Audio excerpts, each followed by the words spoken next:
আসসালামু আলাইকুম। আমি মোহাম্মদ শুকুর আলী সাব কন্ট্রাক্টর। আজ একটি পরামর্শ দিতে আসলাম, সেটা হলো ছাউনির কাঠের বিষয় নিয়ে। ছাউনিটা অনেকে দেখা যায় 5 ইঞ্চি দেয়, আমার পরামর্শ 4 ইঞ্চি দেবেন। 4 ইঞ্চি দিয়ে ছাউনি করবেন, ছাদ উঁচু নিচু হবে না, দাগটা হবে না। অনেকেই ছাউনি 5 ইঞ্চি অথবা 6 ইঞ্চি দিয়ে থাকে।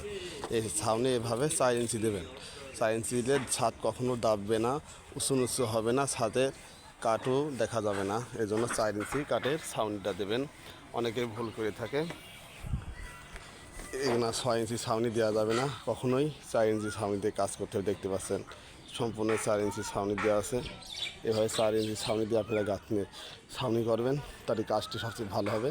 দেখতে পাচ্ছেন অনেক ভুল করে, কী কারণে সেন্টারিং করা ভালো না হলে অনেক সমস্যা হয় এবং ছাদের ক্ষতি হবে। এই জন্য সেন্টারিংটা খুব মজবুত করে করতে হবে, কেন অল্প একটু কাজের জন্য বিল্ডিংটা ধসে যেতে পারে ছাদটা ঢালাই দেওয়ার সময়। এই জন্য সেন্টারিংটা খুবই ভালো করে কাজ করতে হবে।